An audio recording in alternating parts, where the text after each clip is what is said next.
Boa noite. Olá, boa noite. Boa noite.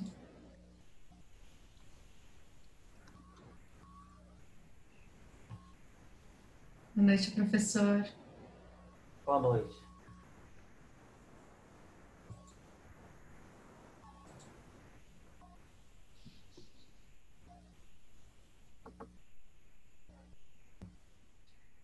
Boa noite, doutor Samir. Boa noite.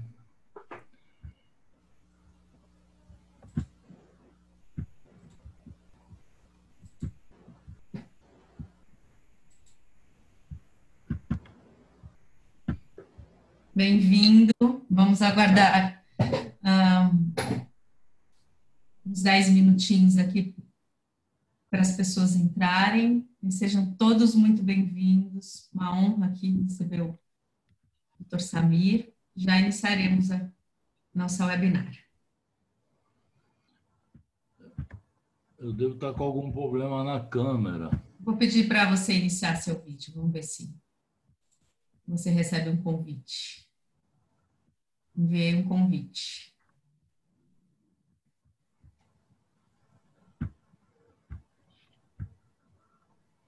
Recebeu? Recebi, deu ok. Engraçado. Está aparecendo uma mensagem aqui de-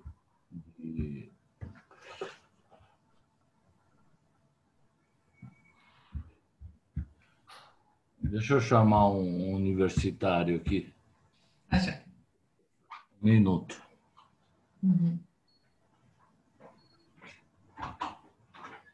Manu! Manu!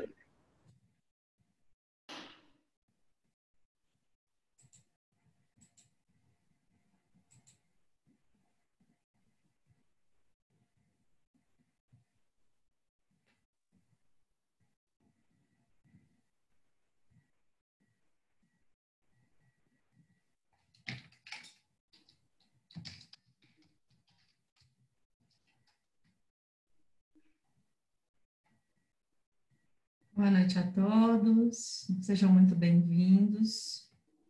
Vamos aguardar aqui 19h30.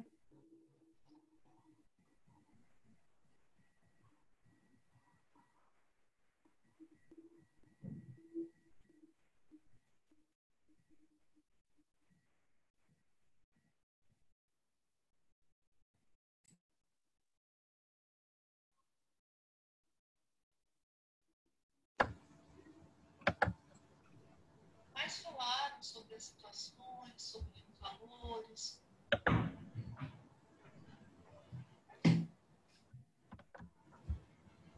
Conseguiu? Não, calma, por favor.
Boa noite, doutor. Boa noite, doutor Kleber.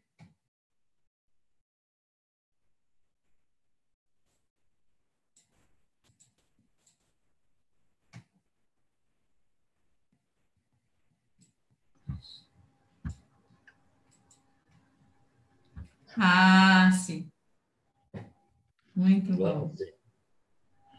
Tudo bem? Tudo Boa. ótimo. Muito bom, doutor Samir. Tudo. Quero dar boa noite aqui também ao doutor Kleber, pela sua presença ilustre aqui entre nós, e a todos os nossos colegas, professores e acadêmicos. Vamos só aguardar mais uns 4 minutinhos, a gente já inicia nosso bate-papo. Tá bom. Deixa eu te falar. Maria, Oi.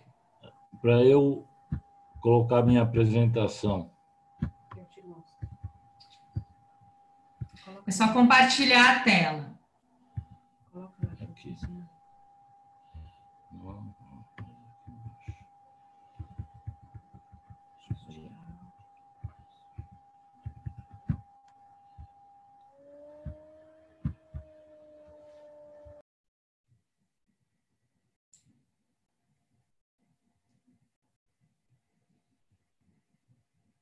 Doutor Kleber, boa noite. Não estamos te ouvindo. Apesar do seu som aparecer aqui como desativado.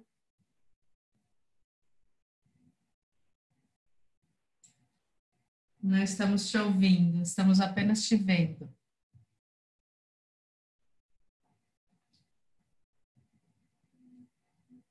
Boa noite, gente.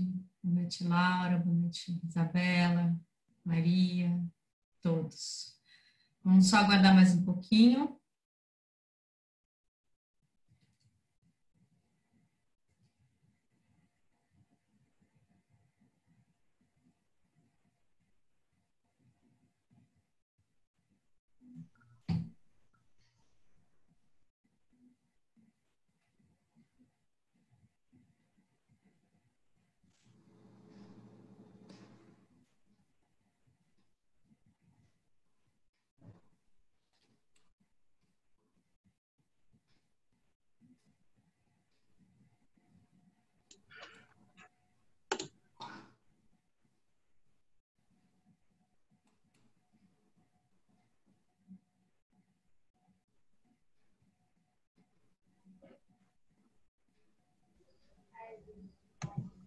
Maria, você está vendo a apresentação, não?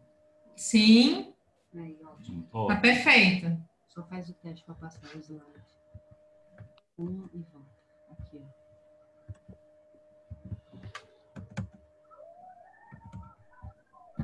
Posso tirar isso aqui daqui, por favor? Pra você não... Ok.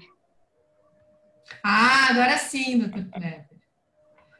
Estamos te ouvindo. Muito bem-vindo, viu? Uma grande Muito obrigado, Maria. Isso aqui, Vou curtir vocês aqui. Legal. Vai ser muito bom. Doutora Graça também, muito boa noite. Aqui eu volto para Boa noite, Maria. Boa noite, Samir. Boa noite, Kleber. Que bom ver todo mundo. Boa noite, Graça. Tudo bem? Tudo certo. Aqui tudo bem. Boa noite. Boa noite, Graça. Boa noite, mestre Kleber, aos alunos. Boa noite, Samir.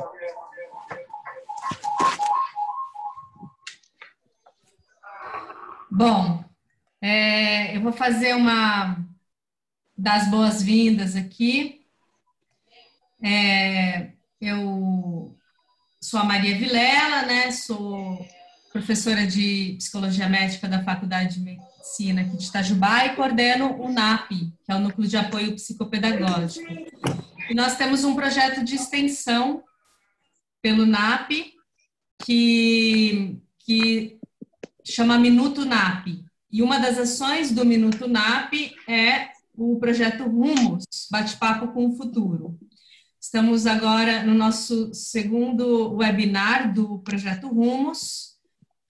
Hoje a gente vai receber aqui o Dr. Samir Salman, ex-aluno da Faculdade de Medicina de Itajubá.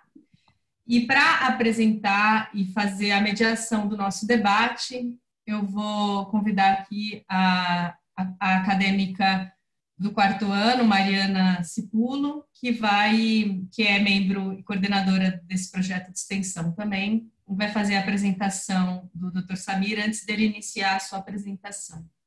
Mariana, vamos lá. Obrigada, Maria. Boa noite a todos. Meu nome é Mariana, sou acadêmica do quarto ano e, como a Maria falou, vamos começando o segundo webinar do projeto Rumos. Na noite de hoje temos o privilégio de receber o Dr. Samir Salman, espero que seja assim que pronuncie seu nome, médico administrador e idealizador do Hospital Premier, que é o primeiro hospital privado do Brasil norteado pelos cuidados paliativos. Ele é formado pela Faculdade de Medicina de Itajubá em 1989 e, além de superintendente do Hospital Premier, ele também atua como diretor do Instituto Premier Saber Mais de Educação e Cultura, vertente educacional do hospital, fundado em outubro de 2018. Participa intensamente em frentes que defendem políticas públicas em questões ligadas ao envelhecimento e aos cuidados paliativos. Pedimos que as dúvidas sejam mandadas no chat para serem discutidas depois da apresentação, se o Dr. Samir tiver disponibilidade. Passo a palavra para o senhor, Dr. Samir. Boa noite, com prazer e uma honra estar com vocês. Essa faculdade, ela significou muito para mim, na minha formação enquanto cidadão, enquanto médico, enquanto ser humano. Éramos felizes e sabíamos que éramos felizes, né? Então, usufruímos muito tempo da faculdade. Eu combinei com a Maria uma apresentação de 20 minutos para que a gente tivesse uma contextualização do que é essa parceria Faculdade de Medicina de Itajubá e Premier. E, se vocês me permitem, eu vou compartilhar com vocês um vídeo um pouco explicando o que é o Premier.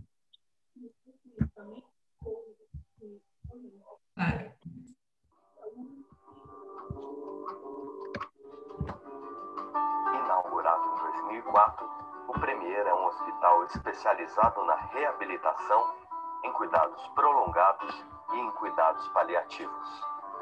Aqui, muito mais do que em seus aspectos biológicos, os pacientes são compreendidos em suas características biográficas, psicológicas, espirituais, sociais. Aqui, os pacientes têm história, valores, crenças e vontades. A compreensão dessa multidimensionalidade, aliada ao que a moderna medicina oferece de melhor, faz toda a diferença na qualidade do atendimento oferecido pelo Premier, que em poucos anos tornou-se referência no país. Um reconhecimento que agora atravessa fronteiras, quando o Premier passa a integrar uma seleta rede de hospitais e hospices. Em setembro de 2019, o Premier tornou-se um dos 4 únicos satélites internacionais certificados para oferecer o programa KELCA, desenvolvido pelo St. Christopher's Hospice, berço mundial dos cuidados paliativos. A formação tem como objetivo promover o aprimoramento das melhores práticas no tratamento de pacientes em fim de vida.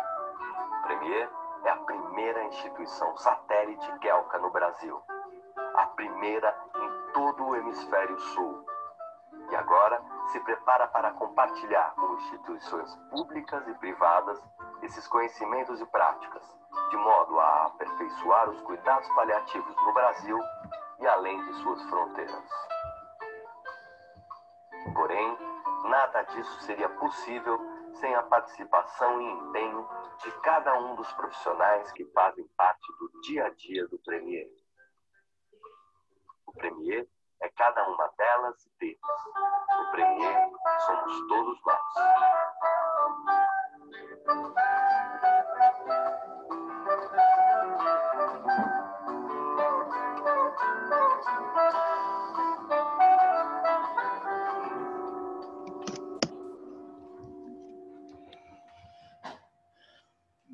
Premier, um hospital que celebra a vida.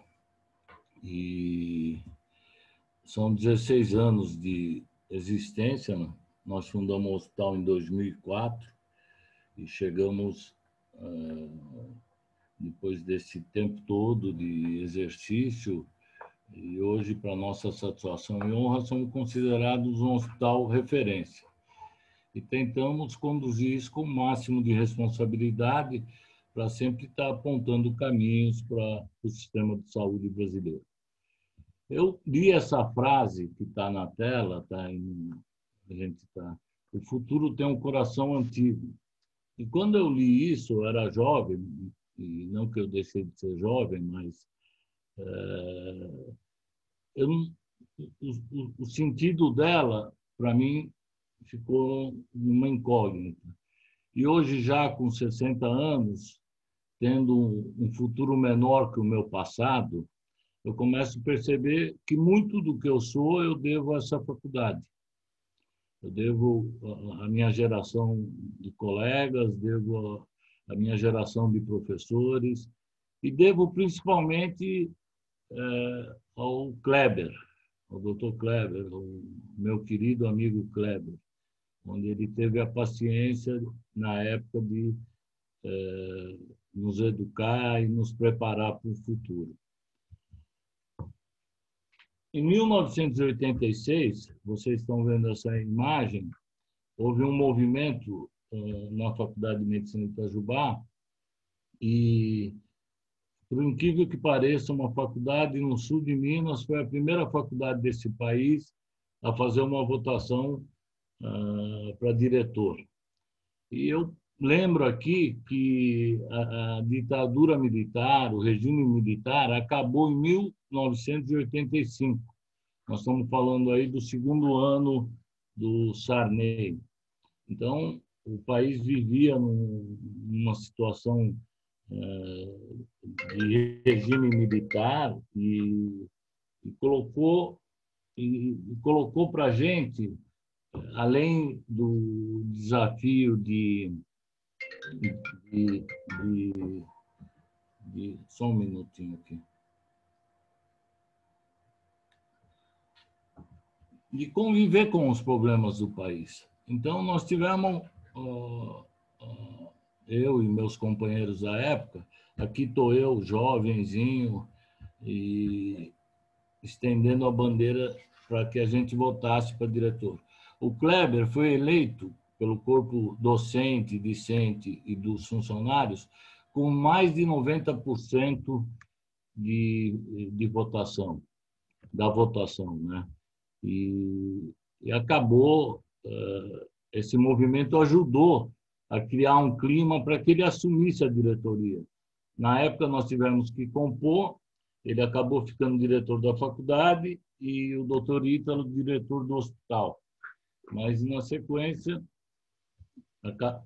ele acabou avançando para presidente da ISI, eu acho que ele é presidente até hoje, e eu atribuo a esse movimento e a outras situações que a gente viveu na época, por bem e por mal, tudo que está acontecendo hoje no hospital.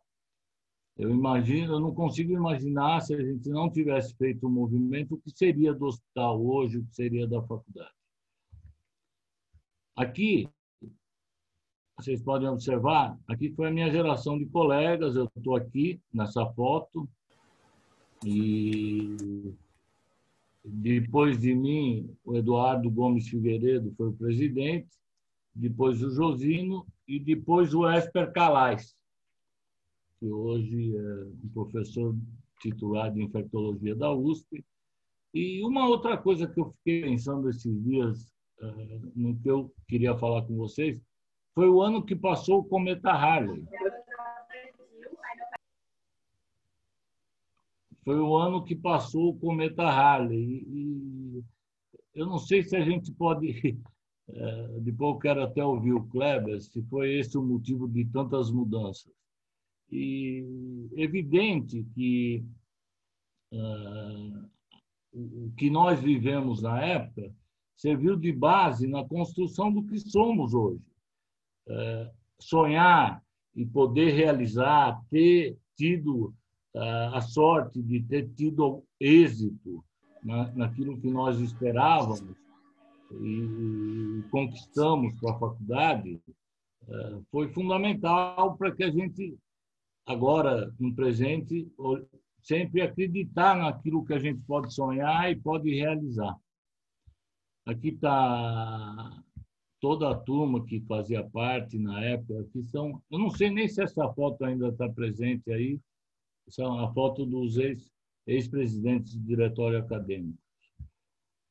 Aí o tempo caminhou, vim para São Paulo, mas nunca deixei de manter uma ligação com a Faculdade de Medicina. E em 2008 eu convoco, na verdade eu convoco o Kleber em 2007 para uma missão de me ajudar a montar o Hospital Premier. Ele, incontinente, prestativo como sempre, aceitou o desafio. E nesse movimento que ele veio para São Paulo, a gente acabou criando uma parceria que havia uma atividade paralela aqui em São Paulo e em Itajubá. Por exemplo, a gente realizava um evento de cinema e reflexão, aprender a viver e aprender a morrer. E nessa época, aqui nessa foto, estão todos que faziam parte da equipe do Hospital Premier, que idealizaram o projeto, que ajudaram a pôr esse projeto em pé. E a gente pode identificar aqui muita gente que faz parte da história dos cuidados paliativos brasileiros. Nós temos aqui a Angélica Maguchi, a doutora Goretti, a Débora Genesini, a Adriana, a Marília Otero, a Dalva, que nessa época nós fomos num ônibus para ir e passamos para estrear esse sistema de cinema e reflexão, o Escafandro e a Borboleta, em 2008. Mais do que isso, com a responsabilidade de trazer para o país um cuidado paliativo que é praticado na Europa, estabelecemos uma parceria com a faculdade de promover um curso de pós-graduação de cuidados paliativos no modelo de atenção integral à saúde. Essa pós teve o reconhecimento do MEC, graças à Faculdade de Medicina de Itajubá, e formou a primeira turma aqui no hospital. Participaram 42 colaboradores e formaram 11. E foi uma iniciativa muito pioneira, porque a gente conseguiu, ao longo de 360 horas, habilitar muitos profissionais para a prática multiprofissional, que é fundamental na questão do cuidado paliativos, para que a gente possa tentar abarcar o ser humano. Olha quem entrou aí, Ivan Vilela, desculpa. Ivan Vilela, direto de Aveiro. Então, esse movimento da pós-graduação também foi um fruto dessa parceria. E aqui estão os formandos, na época que acabaram recebendo esse título, e muitos deles continuam trabalhando com a gente, e colocou o cuidado paliativo numa perspectiva de um treinamento num hospital com uma prática. Então, a gente conseguiu unir a teoria e a prática, e que foi muito bem exitoso, porque a gente conseguiu trazer para o Premier uma qualificação de altíssimo nível, e se deve à disponibilidade do Kleber, na época, em assumir mais esse risco. Vocês podem perceber que em 20 minutos é muito difícil conter a emoção de estar falando com a Faculdade de Medicina de Itajubá e tentar fazer uma síntese. Então, a história do Hospital Premier ela está visceralmente ligada a Itajubá. É por conta disso que a gente sempre brinca nos bastidores que o Hospital Premier é a embaixada da Faculdade de Medicina de Itajubá. Os alunos que já tiveram a oportunidade de estar com a gente aqui no Premier sabem disso, sabem como são tratados e do orgulho que nós temos dessa faculdade. E nesse período todo de convivência com a faculdade, foi um período... A gente acabou ajudando, por exemplo, a professora Graça e o professor Marco Túlio de Assis Figueiredo. Através dessa parceria, o professor mudou para Itajubá, a professora Graça também, e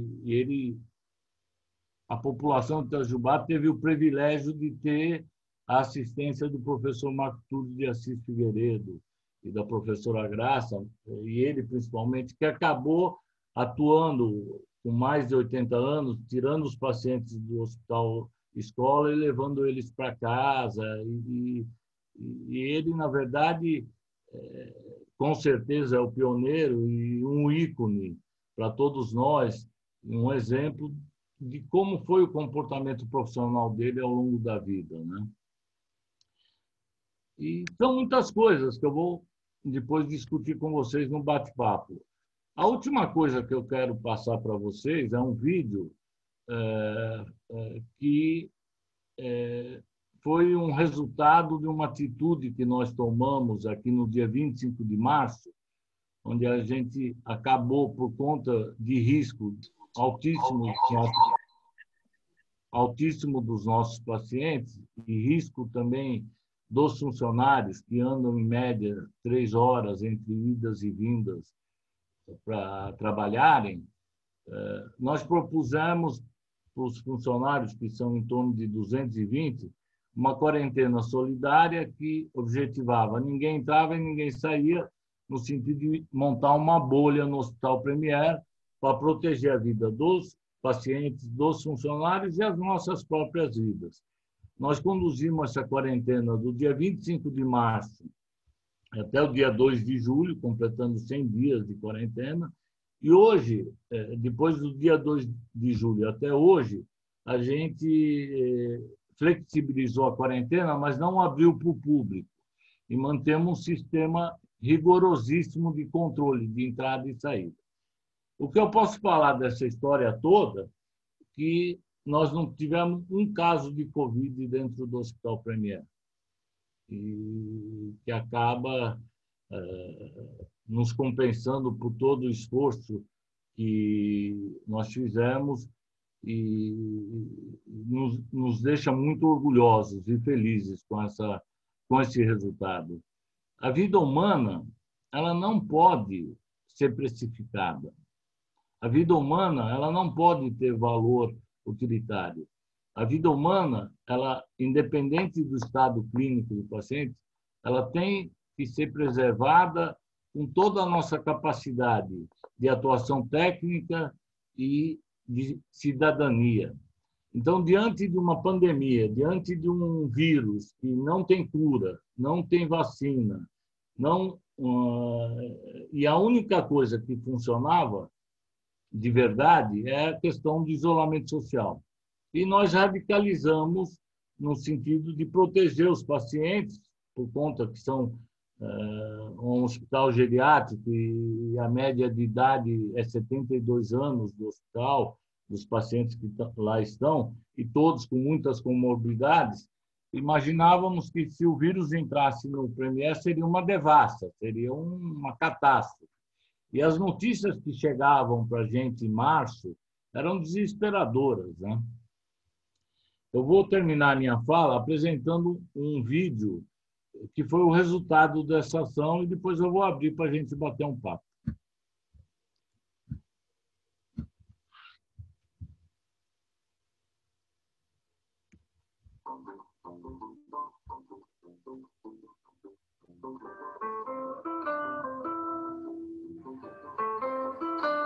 Em meio às incertezas da pandemia, o Premier viveu no dia 25 de março seu momento mais dramático. No calor da hora, em um movimento que combinou rigor científico e puro enxadrismo, jogo que exige ver lances adiante, o hospital iniciou um isolamento social completo e irrestrito. Ninguém entra e ninguém sai. Na Zona Sul de São Paulo, equipes de saúde também estão vivendo em isolamento, só que dentro do hospital onde trabalham. 40% dos funcionários estão fazendo quarentena lá dentro. Foram os profissionais que decidiram ficar direto dentro do hospital, mas eles podem sair quando quiserem. Só que o dever falou mais alto. Os funcionários que circulam pelos corredores desse hospital tomaram uma decisão extrema. É uma medida radical diante do drama humanitário que nós estamos constatando e o mundo todo está aprendendo a lidar. Se despediram da família, ajudaram a montar 90 camas e passaram a morar aqui, junto com os pacientes. Era preciso garantir a saúde dos pacientes de altíssimo risco, bem como a dos colaboradores e familiares. Uma quarentena solidária, acordada e construída coletivamente, dos médicos aos profissionais da limpeza, dos pacientes e suas famílias.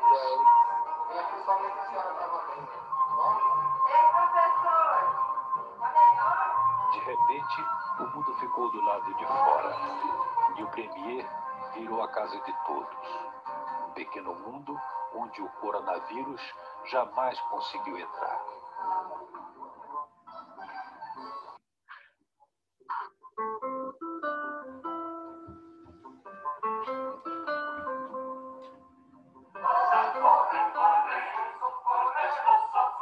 Essa esquina do planeta, onde música ecoa pelos corredores. Para que possamos dizer. Pensadores e especialistas internacionais explanam nos jardins. Os valores se incrustam nas coisas e quedam aí. Não há possibilidade de se exercer a medicina senão com amor. Jovens aprendem seus ofícios. Escolas públicas trazem seus alunos e representantes de diferentes religiões emprestam suas crenças. Nunca houve espaço para perder a fé. Diante dessa quarentena solidária e de toda a gente que tornou ela possível, qualquer um redobra as esperanças.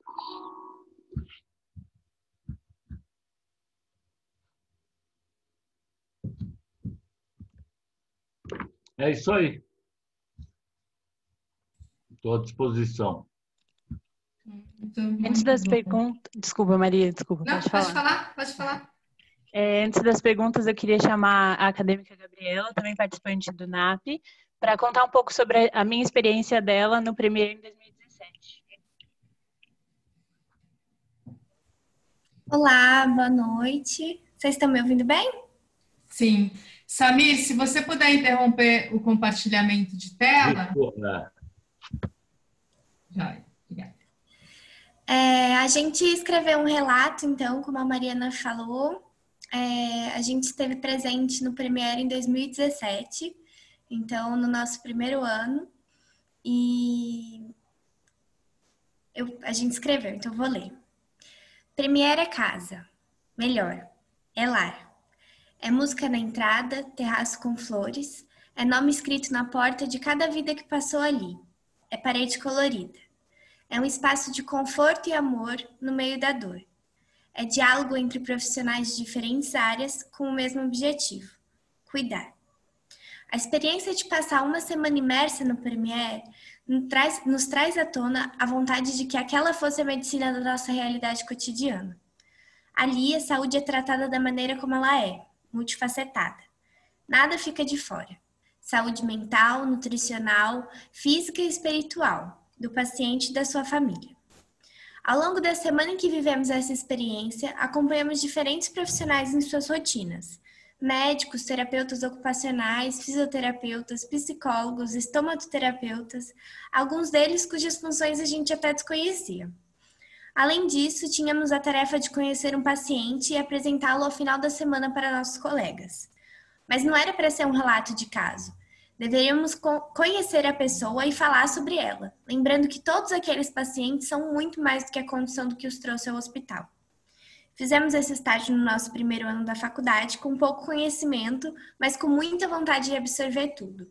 não podia ter sido feito num momento melhor, antes de conhecermos os lados mais mecânicos da medicina, antes de pensarmos em subespecializações e provas de residência. Dessa forma, é um grande prazer receber o senhor aqui, Dr. Samir. Eu falando agora de uma maneira particular, sou uma grande admiradora, não tive o privilégio de conviver muito com você na semana que eu fui, porque você estava bem atribulado, mas me senti muito acolhida e acho que a experiência de viver um hospital de cuidados paliativos como é o Premier é absurdo, assim. Então, queria muito agradecer por esse espaço que o senhor e o Hospital Premier tem para receber os alunos da faculdade. É como o senhor falou. Eu só gostaria de fazer um breve comentário. Em primeiro lugar, assim, eu estou muito emocionada, eu estou muito contente de que estamos todos aqui compartilhando dessa história, né? Acho que foi muito importante, Samir, você retomar essa história da FINIT, né? Dessa trajetória política de conquistar um espaço de representatividade, de retomar todo o trabalho, né, realizado junto com o Dr. Kleber e como que isso faz parte do coração mesmo, né, do projeto do Premier, essa parceria, né, essa relação com a faculdade aqui de Itajubá. Então, eu estou realmente, acho que esse é um grande encontro, temos aqui pessoas muito importantes que fazem parte dessa história, e eu vou me antecipar, eu prometo que eu vou fazer só uma pergunta, mas considerando que também esse é um espaço para que possamos pensar sobre a formação profissional, né, do médico, né, então que temos aqui muitos acadêmicos de medicina que desejam ter uma percepção de qual é o perfil de médico, né, que é o perfil desejado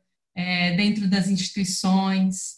Então, assim, a minha pergunta para você, ela vai mais ou menos nesse sentido, assim, quais são as habilidades e as competências que você, né, como idealizador, diretor, gestor de tantos outros projetos, acredita ser importante para que o acadêmico de medicina desenvolva, né? Quem é o médico que você quer na sua equipe? Qual é o perfil desse médico? E que escolhas pessoais dentro da graduação, dentro da faculdade, os acadêmicos podem ir traçando e fazendo no sentido de adquirir essas habilidades e competências?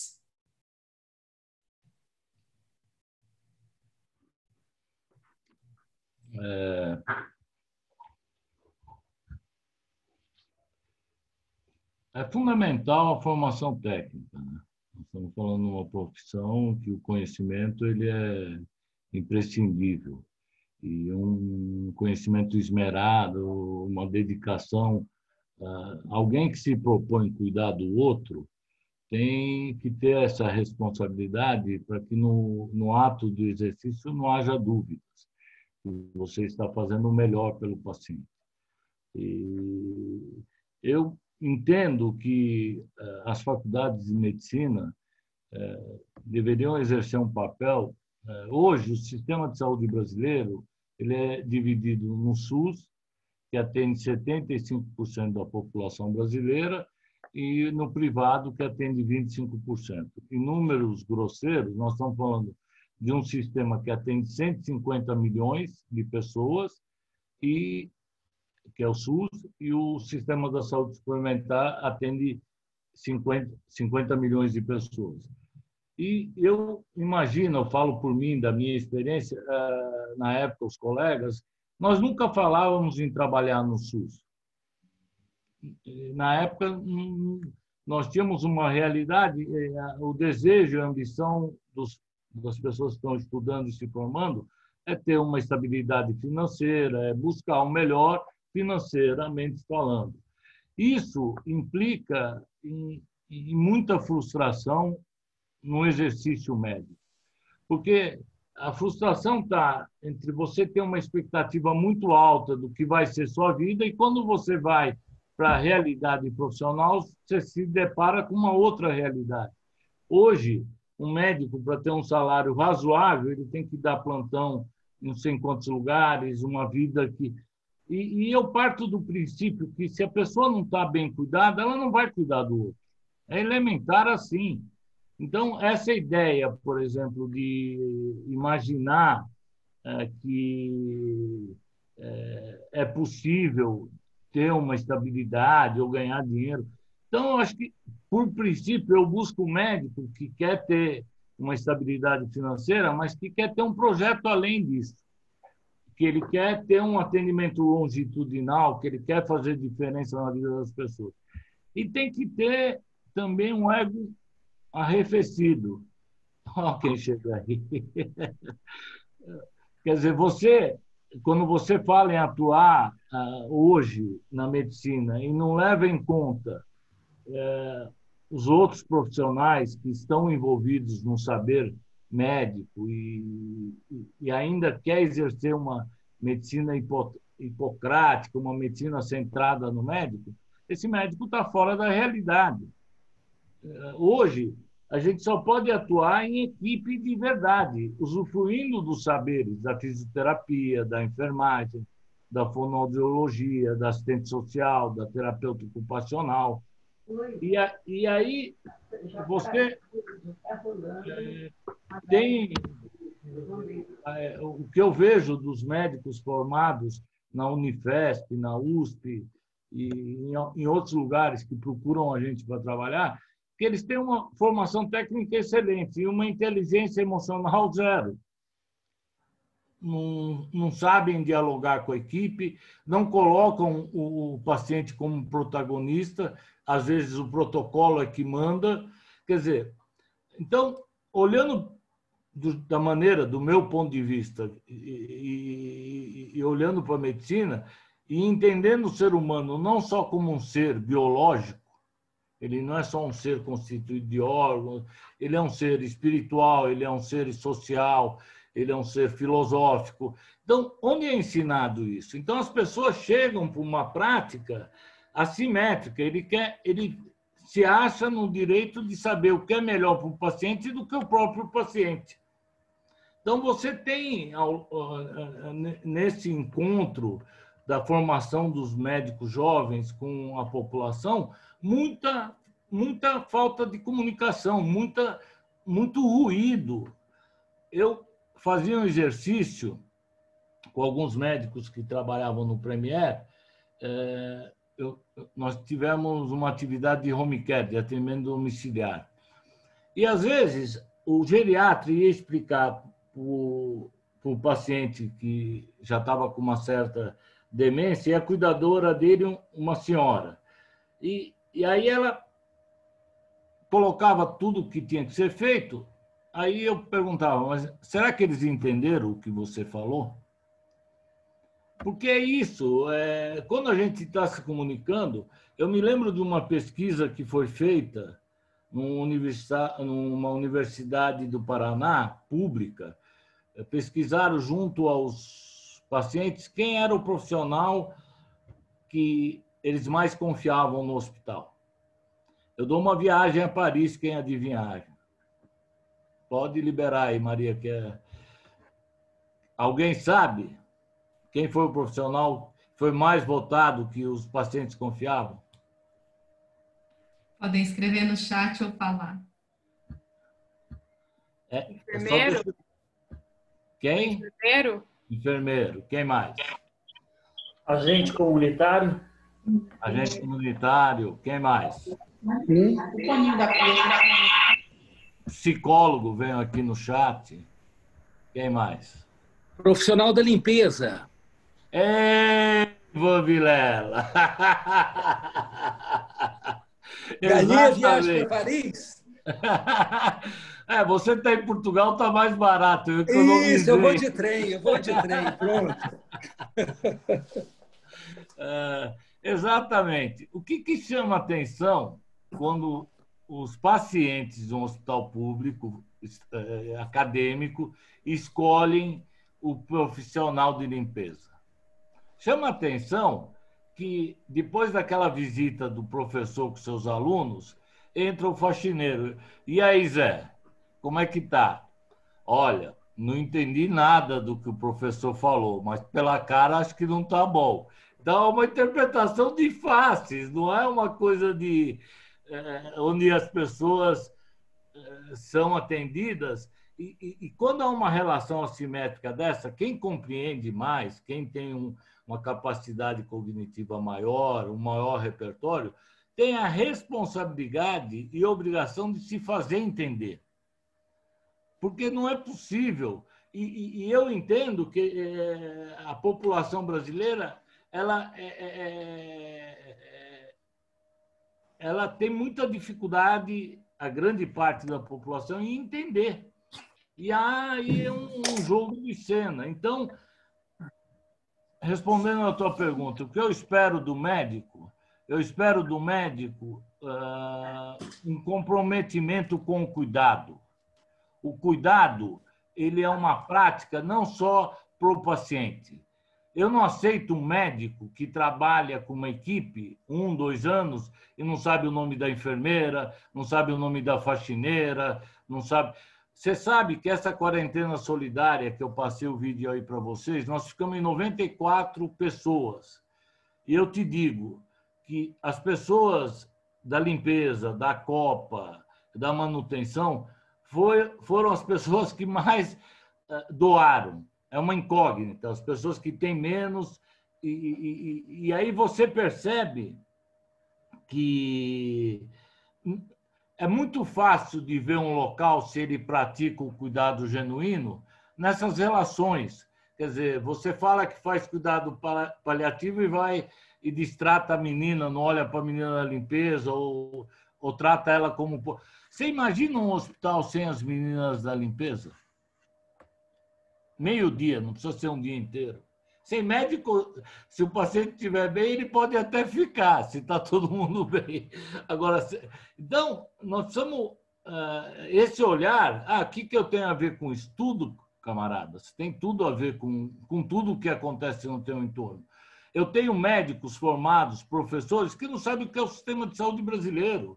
Não sabem que 75% do sistema de saúde é SUS. E de vez em quando mete o pau no SUS, quer dizer, é uma loucura. Você imagina o que seria desse país nessa pandemia sem o SUS?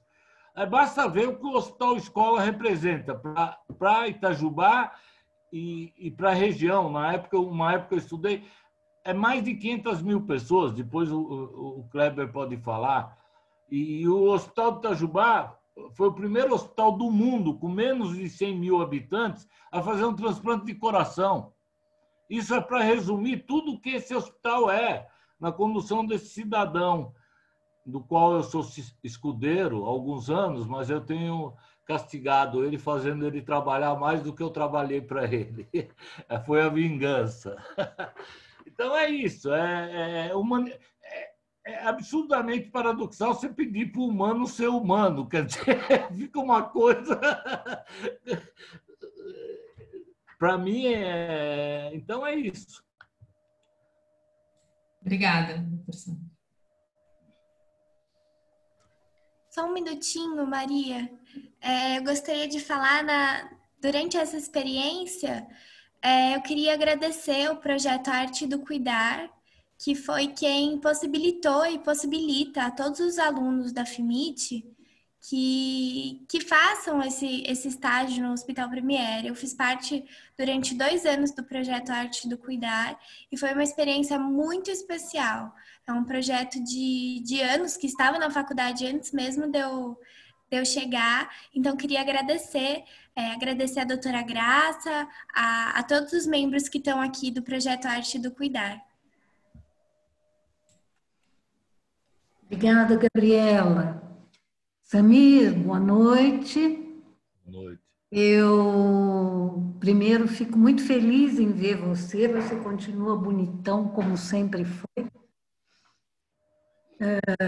E isso é muito animador. Quer dizer que tem jeito da gente envelhecer sem criar, né? Se depois você puder me passar receita, eu gostaria muito. Estou precisando dela. Mas eu queria te colocar duas coisas só, dois agradecimentos só. Um deles por você ter citado o nome do Marco, passado já tanto tempo da viagem dele para um lugar que a gente não sabe onde, não sabe como, não sabe quando. Mas para essa viagem, o bom é que para essa viagem as pessoas que a gente ama deixam um pedaço delas dentro da gente, a gente não fica tão abandonado, né? Então, muito obrigada por você ter se lembrado dele. Isso me emociona sempre, sempre, sempre. E o segundo agradecimento é justamente por isso que a Gabriela diz, quer dizer, quando nós, junto com os alunos, criamos o projeto Arte do Cuidar, e uma das tarefas era propiciar aos alunos experiência prática, já que a gente nunca teve a oportunidade de ter aqui, durante a graduação dos alunos, era preciso encontrar locais para que esses alunos não ficassem só com a teoria de cuidados paliativos, e um dos lugares, um dos excelentes lugares, que tem sempre um retorno muito positivo nesses anos todos, muito generosamente, foi o Hospital Premier. Além de te agradecer, quero repetir aqui o feedback que você sabe, inclusive através da Manuela, as duas oportunidades de estágio, o quanto os alunos trazem referências muito elogiosas à organização e à qualidade do trabalho do Premier.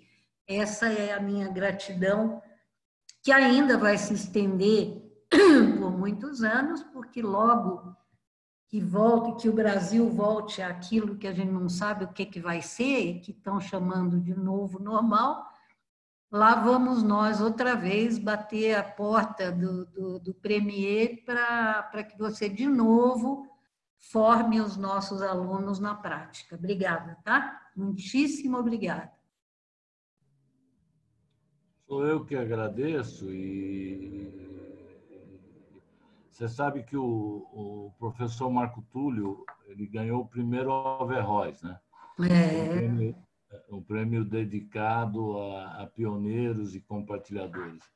O professor Marco Túlio teve uma influência direta nas minhas decisões, na construção do hospital, no incentivo, e através do exemplo dele, a gente bebeu muito naquela fonte, aprendeu muito com ele, e eu te agradeço.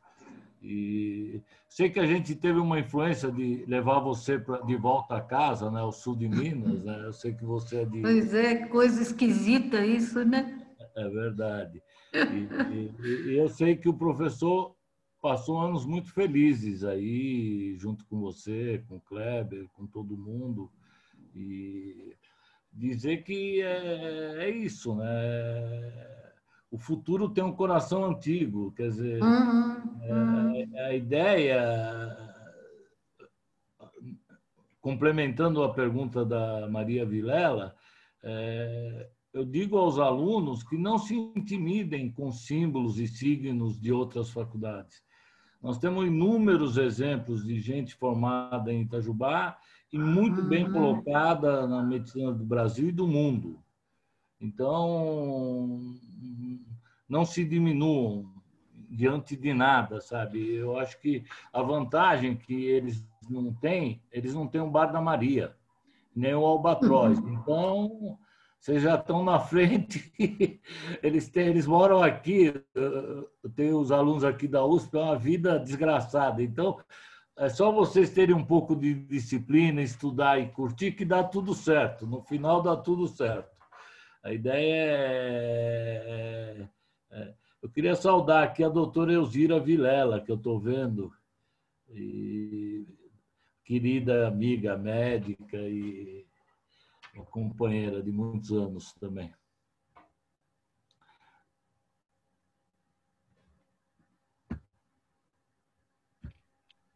Está com você, Maria. Estava achando que minha mãe queria falar alguma coisa, mas se ela conseguir ativar o microfone, ela fala. Vamos lá, Mariana. Dando continuidade, a próxima pergunta é da Isabela, que também é membro do NAP. Ela fala: muito obrigada pela sua fala, doutor Samir, me emocionei. Admiro muito o seu trabalho e o Hospital Premier. Gostaria de perguntar como surgiu essa ideia do hospital e como é administrar um hospital. Quais foram suas maiores dificuldades e o que o senhor mais gosta no seu trabalho?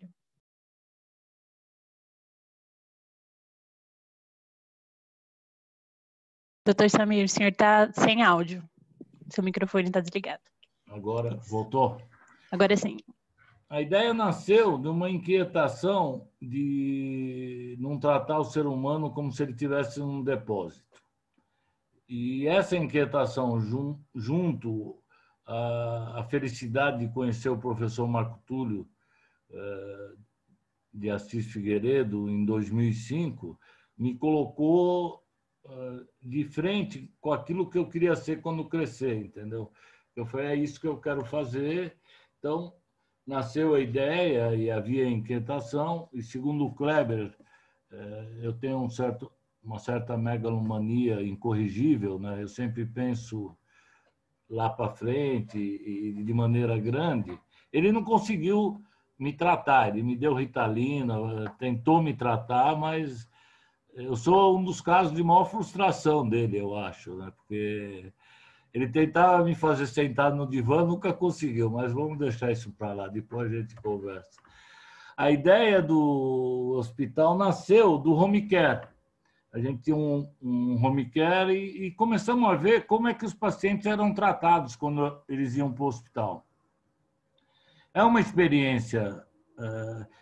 Os consultores, os economistas falam que as duas piores empresas para se dirigir ou é um hospital ou é uma companhia de aviação. Por quê? São operações muito complexas e envolvem muitos seres humanos em diversas etapas. O hospital pode ter um erro de uma auxiliar de enfermagem, pode ter um erro de uma enfermeira, pode ter... Então, são operações complexas e a gente foi fazendo o caminho, caminhando, aprendendo e sabendo o que não queria ser. O que nós queríamos ser, nós estamos ainda à busca de ser, que é tentar criar um ambiente hospitalar que rompa os paradigmas de isolamento, de afastamento familiar e tentar transformar o hospital. O que uma instituição de saúde deve ser? Essa é a pergunta que eu acho que tem que caber para todos nós, enquanto cidadãos da sociedade. Um hospital, os hospitais hoje, 80% deles estão na mão de fundos de investimentos, de uma situação muito complicada, que gera uma medicina mercantilista. E nós, que somos médicos, profissionais de saúde, estamos no meio disso tudo e, às vezes, as circunstâncias impedem da pessoa fazer qualquer coisa, porque, a depender de como a pessoa monta a vida, ela fica dependendo daquele emprego, o filho dela fica dependendo daquele emprego. Aí você cria um profissional que, não à toa, entre os profissionais médicos, acho que nós temos o maior índice de suicídio aí, você vai ver de depressão, de problemas. Por quê? Porque é o mito de Sísifo, é você trabalhar sem sentido. Imagina você ser plantonista de uma UTI, onde você tem 20 pacientes para ver em 12 horas. Você vai ver o quê? Nada.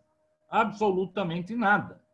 Aí você vai ter uma situação de estar se sustentando num trabalho que, quando você encosta a sua cabeça no travesseiro, você vai refletir e falar, pode até estar ganhando bem, mas é isso mesmo? Isso tem consequências. Você acaba pagando pelas opções que você faz, e sérias, que geram muitas consequências de problemas de consciência. Então, a ideia do hospital nasceu nessa insatisfação de uma luta para que a gente pudesse criar um ambiente hospitalar que tentasse abarcar o ser humano na sua multidimensionalidade.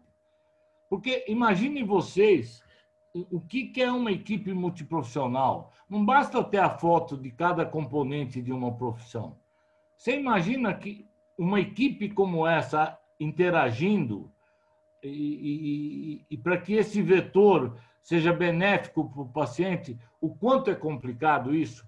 Que cada um carrega seu sistema de valores, suas crenças religiosas.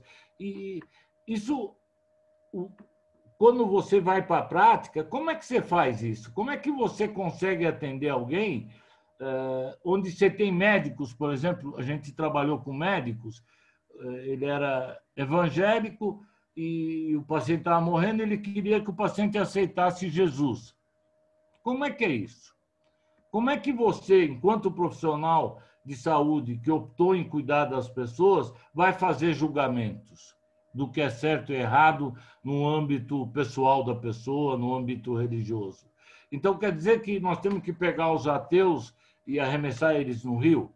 Quer dizer, então, o que eu estou trazendo para vocês, que além da formação técnica, é obrigatório uma formação filosófica, uma formação espiritual, e estar preparado para cuidar do outro.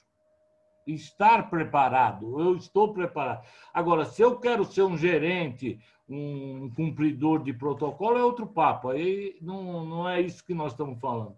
Então, o hospital nasceu dessa inquietação de romper esses paradigmas. Quer dizer, vocês viram no vídeo, o hospital tem relação com a escola municipal a 200 metros do hospital. O TCC da 8ª série deles é a biografia dos nossos pacientes. Sabe quanto custou esse projeto? 0. Custou a vontade política, a disposição de olhar, de ir lá conversar com a diretora e eles frequentarem o hospital. Isso já acontece há alguns anos. Aí nós trouxemos essa convivência intergeracional, trouxemos a possibilidade de ter um aprendizado para essa criança do que é o idoso. A gente tem muito a questão da gerontofobia hoje, e eu estou nesse grupo agora. Quer dizer, você tem vários aspectos que transcendem a questão da educação técnica. Vá para uma questão cultural, de como tratar os idosos, de como respeitar. Imagina você num hospital, entra a enfermeira, encontra um idoso na cama. Ai, vozinho, eu vou te dar uma injeção. Se alguém chamar alguém pelo diminutivo de um premier, é demitido por justa causa. Não é o fato daquele ser humano que está lá debilitado, enfraquecido naquele momento, que ele tem que ser desrespeitado. Ele é um ser biográfico. Independente se ele é professor da USP ou um camponês lá de Pernambuco, como já teve. Quer dizer, isso não importa para a gente. Então, esse embasamento filosófico, esse ideário que eu sinto que deve fazer parte da formação médica, sabe? Do profissional de saúde em geral.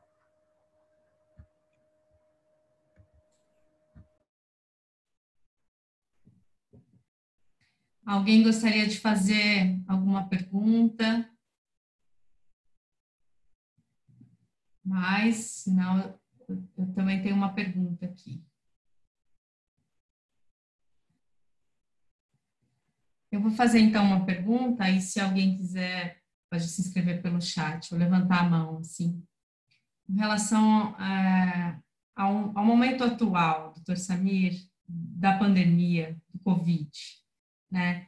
Então, eu queria que o senhor falasse um pouco como que o senhor está percebendo a pandemia do coronavírus no Brasil, né? Em que medida essa situação de crise ela exacerba ou ela torna mais visível algumas fragilidades, né, do sistema de saúde e da própria estrutura social, tal como ela é vivida, né? E como que você enxerga uma política pública de saúde efetiva e equânime, né, justa?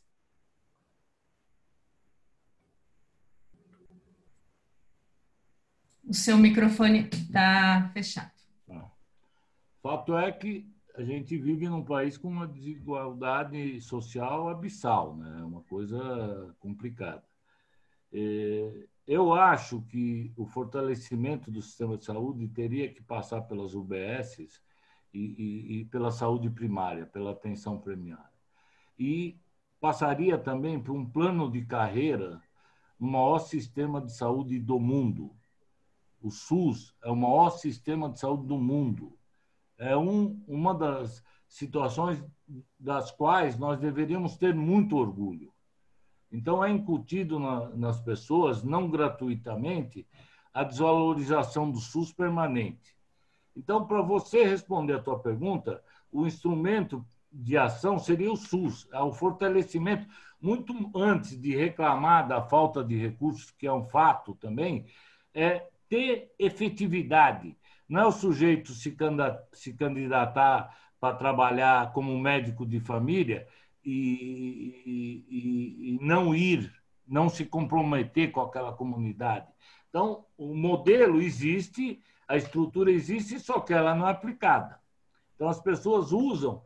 Quer dizer, por que nós não podemos ter um plano de carreira no SUS, já que 75%... Por que o SUS não pode ser melhorado? Eu acho que se essa discussão tivesse no âmbito acadêmico, muita coisa poderia ser feita. Porque é muito triste você encontrar um profissional formado que não sabe nem o que é o sistema. Ele imagina que está trabalhando não sei para quem. Quer dizer, quando ele mesmo não percebe isso, ele ataca o SUS. Ele não respeita o maior sistema de saúde do mundo. Quer dizer, é uma inversão de valores aí muito grave, porque o SUS é o trampolim. Eu não tenho emprego, eu vou ser médico de família, eu vou estudar enquanto isso. Então, eu entendo que passa pela atenção primária real, entendo que a efetivação do cadastro único já existe, né, no SUS, e entendo que deveria haver um uso de recurso racional. Então, o Hospital Escola de Itajubá virou um hospital de alta complexidade. Eu imagino que o hospital deveria cuidar de todas as UBSs. Pela entrada no pronto-socorro, eu saberia qual UBS que não está funcionando. Simples assim. Estou falando de uma ideia... Porque se o cidadão que tem uma diabetes descompensada e está cadastrado na UBS vai para o pronto-socorro, a responsabilidade é da equipe de família que está trabalhando naquele bairro, salvo não ser um processo agudo. Então, eu acho que há um desprezo pelo público. Nós não temos uma cultura do respeito ao público. A gente acha que o público é gratuito. Não é gratuito. Todos nós pagamos pelo sistema público, de algum jeito ou de outro. É para aí que vão os impostos. Então, eu acho que tem que ter uma situação de começar na formação dos jovens. Eu fiquei emocionado quando você me convidou, porque me veio à mente tudo que eu vivi nessa faculdade. Tudo que eu passei nessa faculdade. Eu me lembro, no dia da eleição do Kleber na congregação, a faculdade foi cercada pelo Exército, inteirinha. Inteirinha ela ficou cercada. E nós não arrefecemos e não abrimos mão daquilo que nós acreditávamos. Então, é uma falácia dizer aos estudantes que não se importem com política, não saibam. Isso tudo é errado, porque quando você não se importa e não sabe, você não sabe quem é seu inimigo.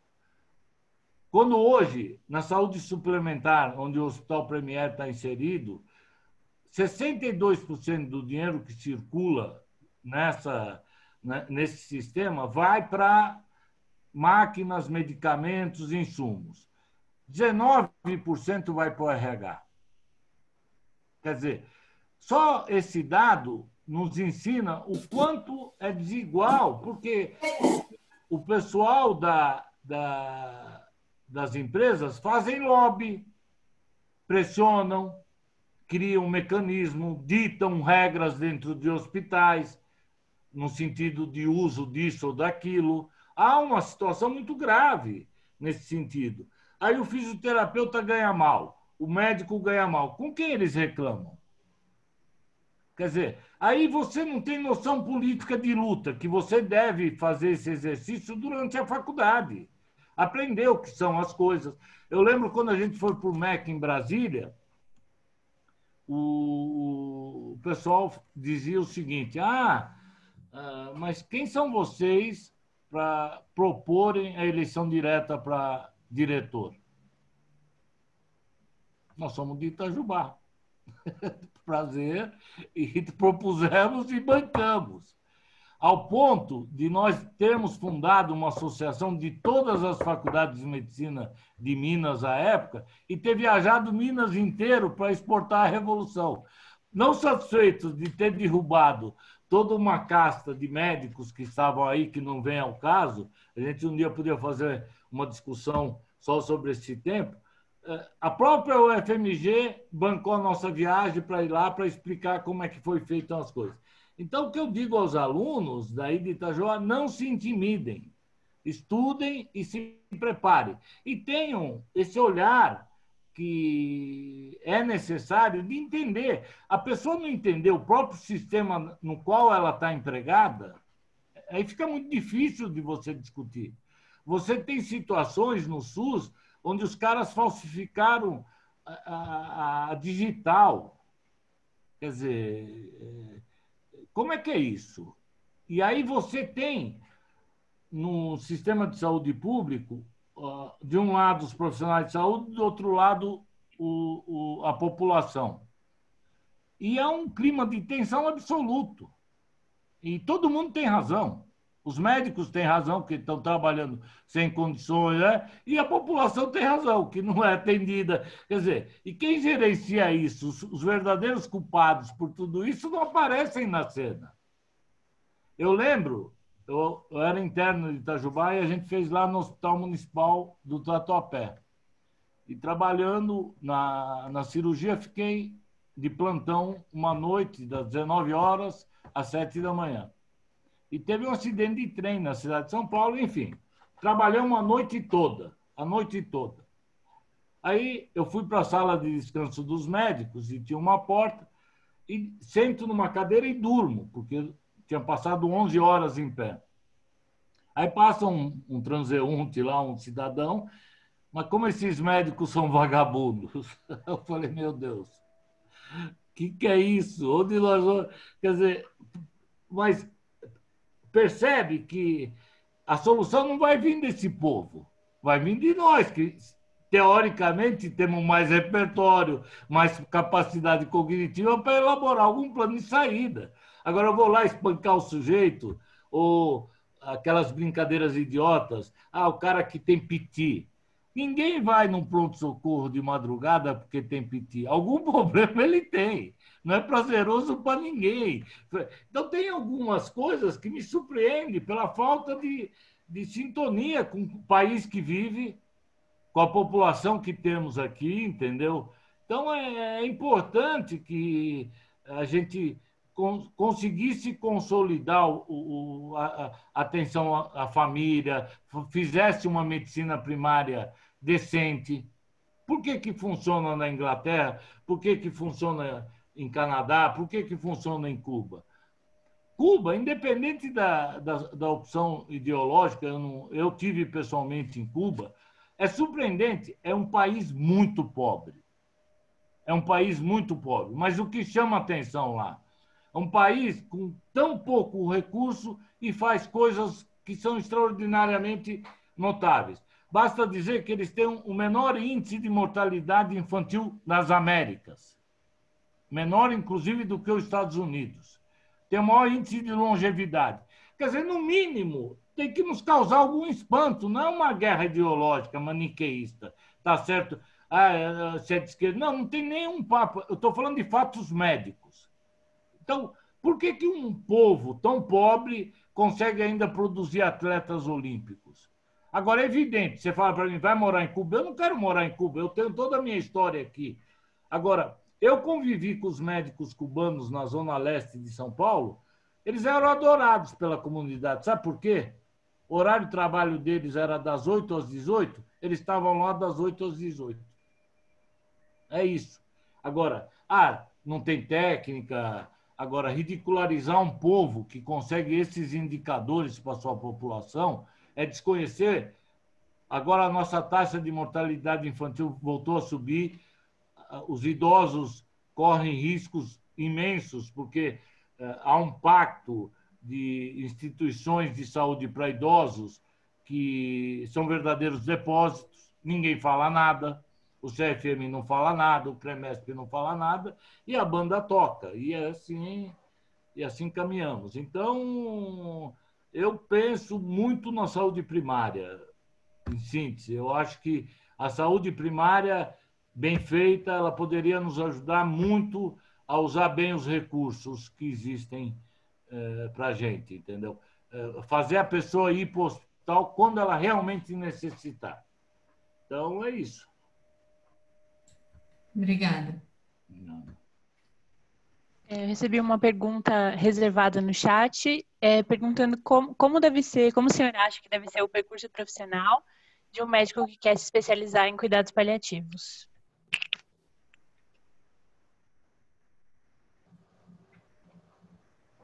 Hoje, o cuidado paliativo ainda não é uma especialidade, ele é uma área de atuação. Segundo a AMB, a Associação Médica Brasileira, são algumas profissões que dão direito a prestar essa prova de título, que é clínico geral, geriatra, até anestésio, enfim. A gente tem divergência quanto a esses critérios, porque nós não podemos reduzir o cuidado paliativo à questão só da dor. A dor é um fato técnico, biológico. Então, se o anestesiologista já fez essa profissão para não conversar com ninguém, ele vai ser paliativista como?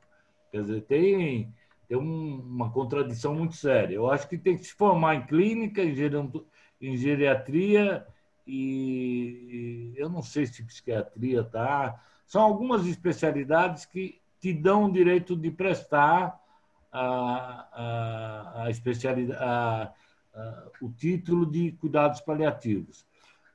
Na época, eu estava conversando com o Kleber, a gente estava encaminhando, os nossos planos era ter a residência de cuidados paliativos, né? E a gente caminhou bastante nessa direção, e a pós-graduação que nós fizemos junto com o Itajubá era um ensaio do que a gente quer, e eu estou esperando passar essa pandemia para tirar o urso da caverna, né? Porque ele agora hibernou, né? Ele agora está no prazer da solidão. Obrigada. Alguém gostaria de fazer também alguma pergunta? Eu queria perguntar. Pode perguntar. Ou comentar. Então, Samir,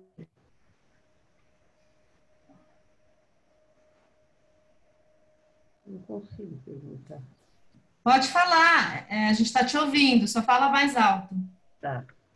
Samir, eu quero agradecer você ter me reconhecido e eu quero te agradecer muito ter te conhecido. Você montou um hospital que nós sempre sonhamos. Quando, em 1990, eu fui encarregada de montar um hospital, estudamos muito modelos hospitalares. E você conseguiu montar um modelo de atenção interdisciplinar, que é uma maravilha, né? Um modelo absolutamente humanizado, né?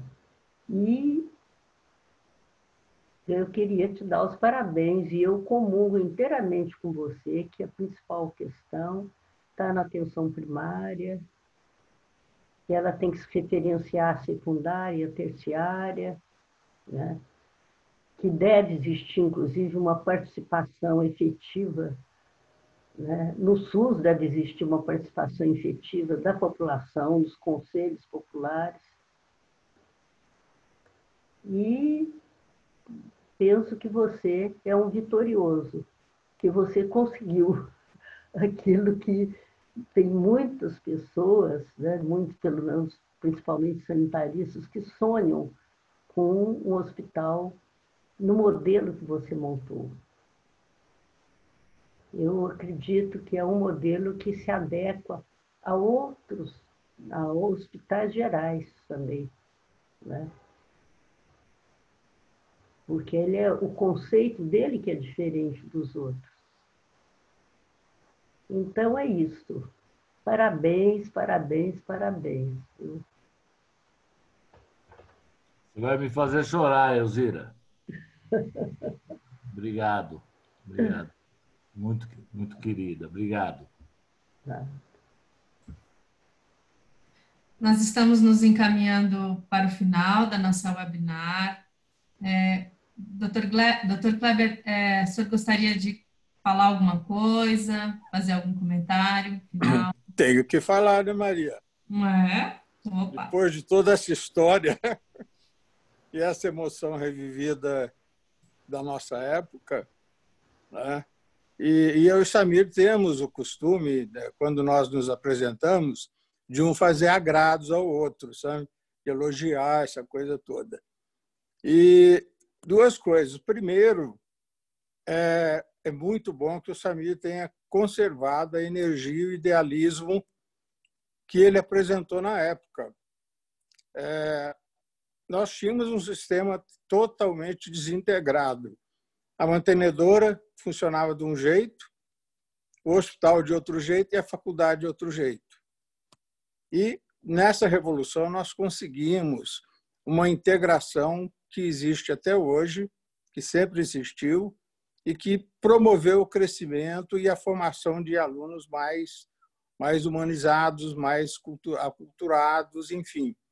Nós melhoramos realmente muito o nosso padrão, graças não só ao Samir, mas o Samir capitaneando um grupo de idealistas, né, que fizeram realmente um grande trabalho.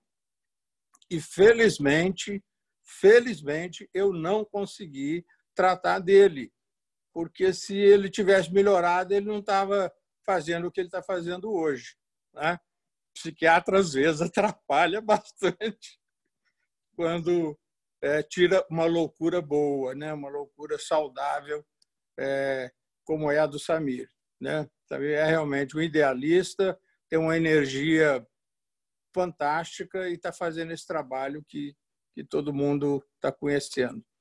E eu tive muito prazer de participar desse crescimento do Hospital Premier, eu muito me orgulho disso e devo voltar a atuar também quando agora eu estou meio que aposentando, quer dizer, no momento eu estou isolado, estou fechado dentro de casa há 6 meses para tentar preservar a minha vida e fazer mais alguma coisa.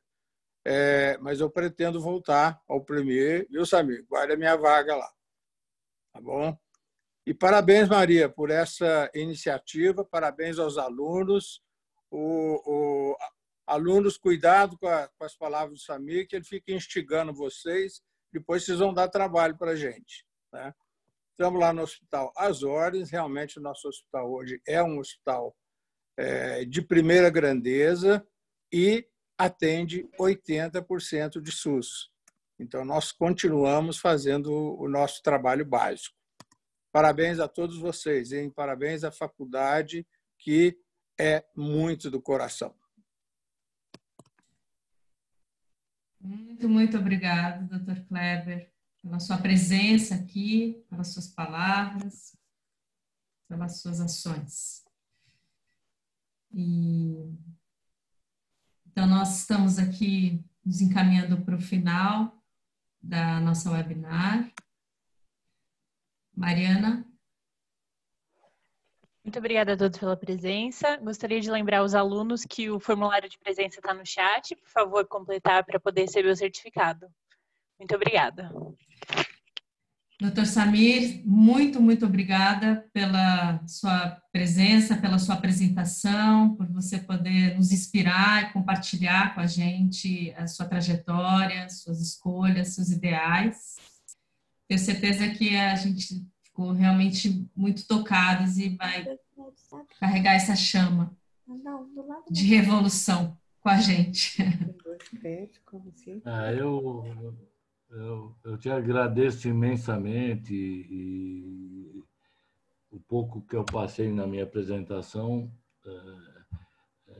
na montagem da apresentação era muita coisa e voltou tudo, né? Voltou aquela época, o que nós enfrentamos e é aquela história, se o Obama existiu, é porque existiu Martin Luther King. Obama não chegaria à presidência se não tivesse tido o Martin Luther King.